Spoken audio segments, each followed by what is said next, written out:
I think this looks like everyone's here who's going to turn up, so I think we'll get started if that's okay. Is it possible to turn the lights down at all? I look much better in the dark, I promise you.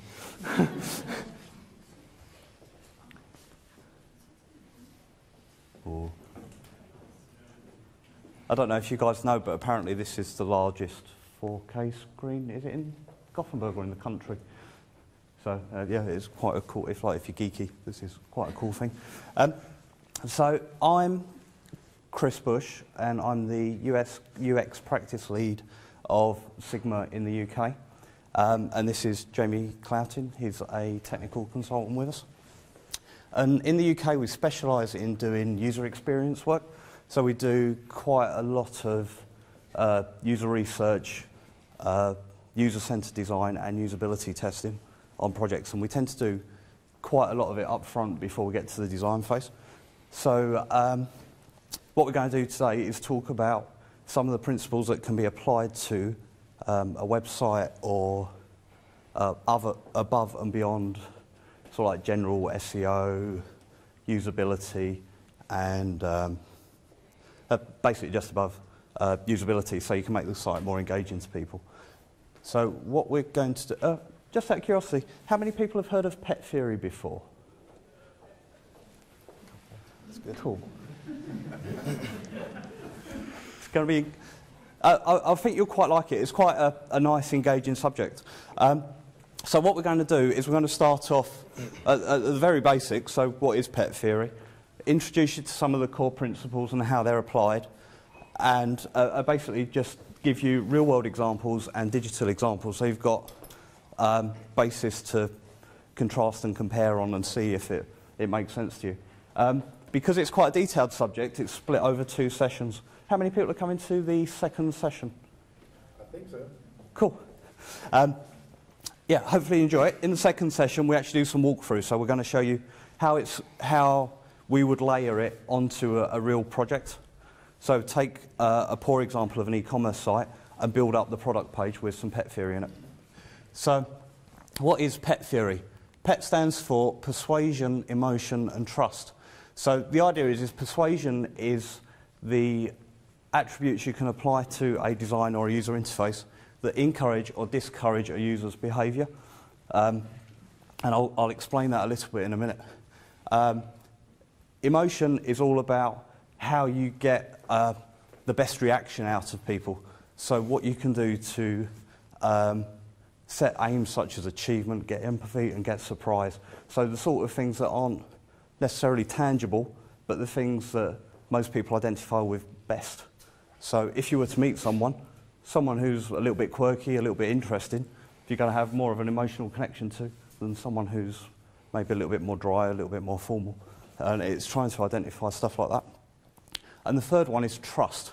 So working out how you can instill a sense of confidence into a process that will make someone more likely to complete. And I'll explain that in a bit more detail as well. It was originally developed by Human Factors, who are a big user experience usability consultancy in the States. And the idea was basically to support the maturing digital ecosystem.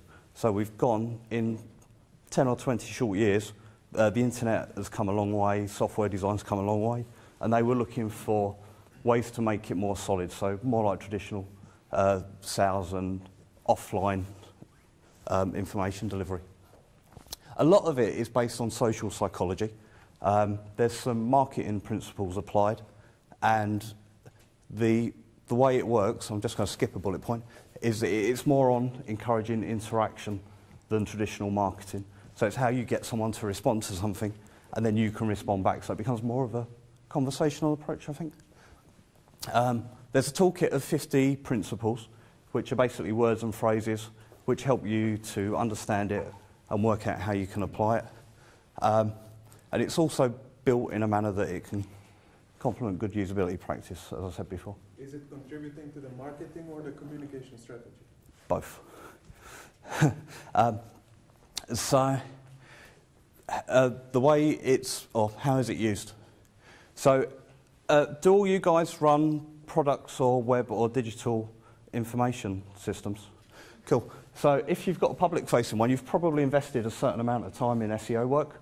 And the idea is that you want people to find your site. But that's only so good if when they come to your site, they can actually do what you want them to do. So if you've got a shop, getting someone to the front of it isn't as very useful if they can't buy anything. But with Pet Theory, the idea is how do you encourage someone to buy something as well? So what are the motivators? So it's very much just because you can do something doesn't mean you will do something. So how do you get that into a project? So from a usability point of view, that door is very easy to use. Absolutely anybody could walk through that. But if you're walking through a mall and there's 50 of those, what's going to make you go through that one? So from a traditional marketing point of view, you would want something that would encourage you to go, oh, that looks interesting, and it's more likely to pull you over. So that is encouraging behaviour. But you can also get elements where you want to discourage behaviour. So not everybody, when you're walking through a city, cities don't tend to like homeless people sitting on benches, and it's a big sleeping on benches.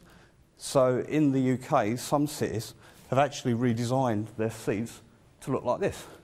So the idea is that they can discourage people from sleeping on them, probably discourage people from sitting on them in this case.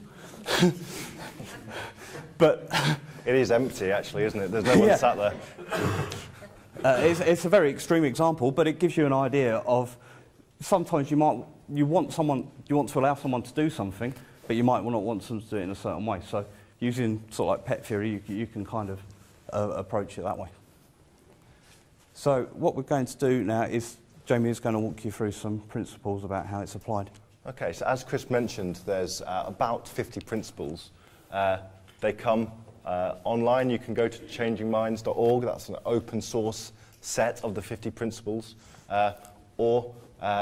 We happen to use some mental note cards that are kind of fun, creative ways of collaborating with clients and the rest of our team when we're working up designs and working through projects. And they're just good cues to help kind of remind. Now, in both sets, the words are slightly different because one is a kind of purchased set and one is an open source, but generally they overlap quite well. So if we go to have a look. So how do we use them? First of all, we'll go through some of the persuasion techniques. Now, of these 50 cards that we've just looked at, they loosely fit into one of the three categories. Some of them into more than one, but for the sake of some of these that we'll go through today, we'll pretend that they fit into quite neat buckets of the three. So these are things that you would probably know. If you think that something is authoritative, you are likely to be persuaded to use it. So in the UK, the BBC News website is kind of the place that we go to, and we're persuaded to because we know that it's a good source of information. Limited duration. If things are running out, if we know that booking maybe for today's conference, you knew that you had a deadline to book by, and as that deadline gets closer, you're probably more likely to make that booking because they're emailing you to say only 4 more days to go until we stop any bookings. So we're just going to look at 2 here as an example. So the first one is social proof. That says that we tend to follow the patterns of similar people in new or unfamiliar situations. So just imagine you're walking down the street and you're with your family and you want to go and eat a meal. You see these 2 restaurants side by side on the street. You've not looked at the menu, but which one are you most likely to go and eat in? Is it going to be the restaurant that is empty, no one's eating there, or is it going to be the restaurant where there's noise, it's bustling, there's people there? This is social proof. This says that we tend to get in the queue behind the people who who are already queuing for that thing, and it must be desirable because all of these people have voted with their feet. They're there. They're already consuming. And so we can do this online using things like reviews. You know, these are real customers' reviews, or Facebook likes. They're kind of big, powerful social proofing techniques where we can see them, and it kind of says this product is, you know, it's a 4-star rating. We can go and read the reviews. If anybody buys apps on the App Store, often, you know, you'll go to buy an app and you'll think, oh, that's only got 2 stars. Why is that? You'll read the reviews. Maybe you won't buy it, but if it's got 5 stars and great reviews, maybe you will. Oh, just quickly before moving on, one of the things that is quite important about this is you're probably aware of all of this stuff broadly anyway, but the idea is to try and help you understand what you're doing and how you're doing it. And with the idea of the principles, the idea is you can then start relating them. So you can say, okay, if we're trying to do that, we can then also do something else with it, which will also help. So it's just to give you an understanding of how you're using some of the techniques that you may already sort of like have a bit of an understanding around. Okay, so another one is another persuasion technique is scarcity.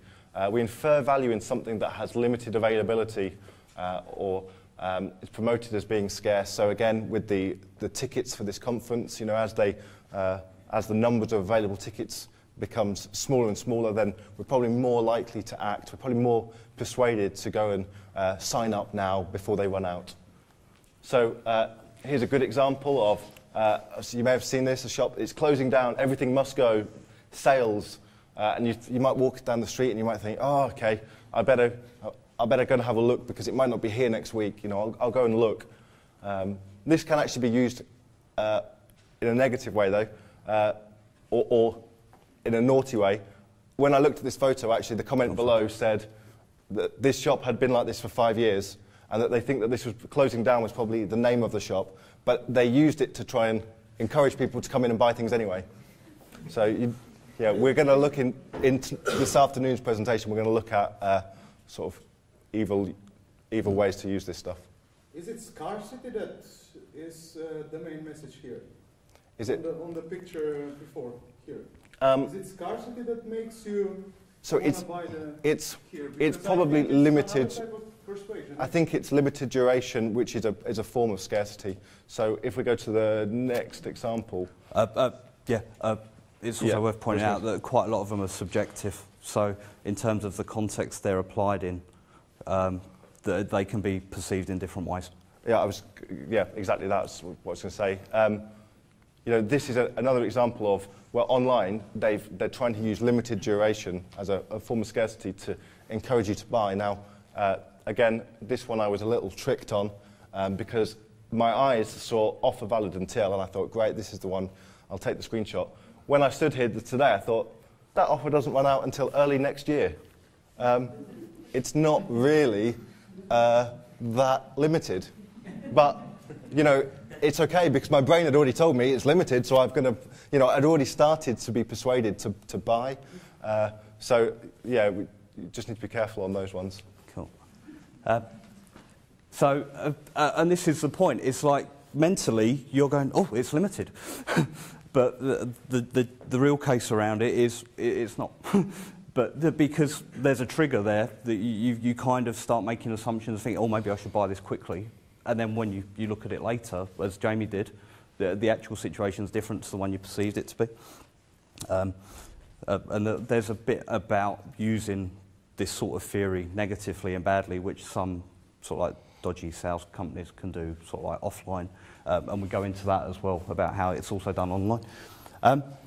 One of my favourite sets when it comes to the persuasion techniques are the emotional ones. Like I said, people tend to engage more with stuff that they're a bit more invested in. And that they like is basically the best one. So there are a number of emotional sort of like techniques are listed. One of them is aesthetic usability. So I can see most of you have got iPads. And one of the reasons that the iPad is so successful is it looks nice. Like there's something like very comforting about sort of like looking at it. It's got a nice design, you like to hold it. It's basically the visual appeal. You make some judgments and assessments before you've even picked it up and started using it. And then the way it works, you make some more, and you kind of like build up on it. So aesthetic usability can be quite an important one. But the two that we're going to look at today are delight and goal setting. And goal setting is the one that I find most interesting because it's counter to usability. In some cases, it could be making your job harder. The purpose of usability is to make a job as easy as possible. So the idea is that you don't take much of the user's time, but we like to be challenged. So the idea is that we're going to look at the idea of what makes someone do something above and beyond what they would normally do. So the first, goal setting. So we are prepared to strive to achieve a goal if it's achievable. Has anybody here run a 10K marathon or a 10K marathon, sort of like a distance running event? When you get to the end, so you've run 8K, you're knackered, your legs are starting to get tired, but there's a sign saying, you've only got 2K to go. So your mind straight away says, okay, this is a smaller task than I thought it was. I've only got to do this. I've already done 8 of them. I can do another little bit more. And then they've tried to bring in some other sort of like persuasion work into it to basically say, I can do it. So it's just a case of, yeah, I can do this. I can just do that tiny, tiny bit more work, and I'm going to get a big sense of achievement at the end because I've completed something. And online services, some of them do it really well, and Dropbox is one of my favourite. Does anyone use Dropbox? Cool. How many people have referred friends? Yeah? As soon as you sign up, the first thing it says is, congratulations, you've got 2 gig of free storage. But if you do this, this, this, and this, the amount of storage you get is going to go up. You get lots of extras for free. So one of the ones that I like the most is, if you go out and start telling people you're using this, we'll give you 128 meg if you do it on Twitter, and another one if you do it on Facebook. So normally when I sign up for something, I don't really want to tell people that I've got it, but there's something in this for me. So I'm going to put a tiny bit more effort in to get something that's actually tangible to me as well. So this is sort of like the 10K. You get in, and it's like, oh yeah, I've got what I want, but a little bit more, I can go a bit further. It kind of appeals to you that way.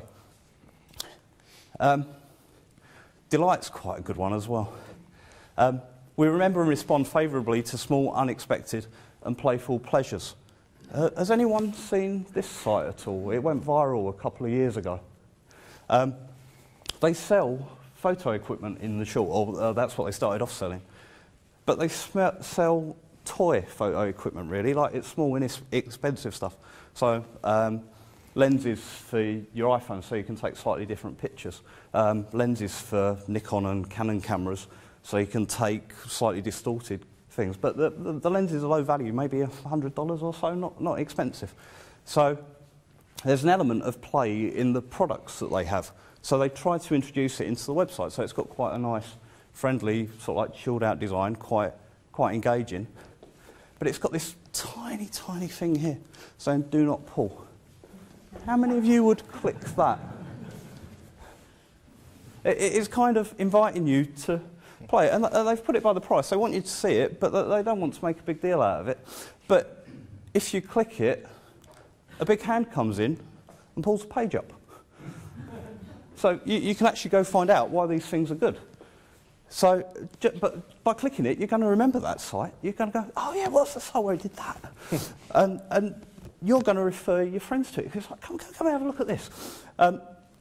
So just a tiny, tiny thing which has absolutely nothing to do with what they do goes, oh, I like that person. The person who did that is the sort of person I would like to be friends with. And then you kind of make that, you attach that then to the rest of the services. So if the site's like that, the products are going to be fun to use as well. I'm going to enjoy this. And so something that is completely separate from your objectives of sort of like selling a product helps you sell a product. And it's a really nice approach if you can work out how to apply it to a service. Does anybody use MailChimp? It's an email newsletter program. they do a really good job of it. There's loads of little bits of personality too. And it's not to this extreme, it's not like quirky, but they just thread humour and nice interaction design into the product, and every now and then you just go, oh, that was good. And it makes it feel nice to use. Sorry. Okay, so the final set we'll look at is the trust techniques. These are things that, again, when you go through these, they're not going to be any surprise to you. If we consider the design quality of a site that we're using to be good, then guess what? We're going to trust it more.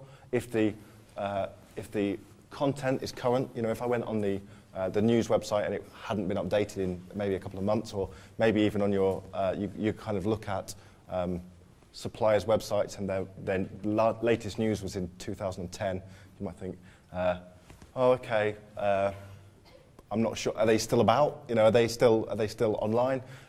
And so this is about encouraging things that help us to trust the sites that we're interacting with, that will encourage us to kind of complete our task.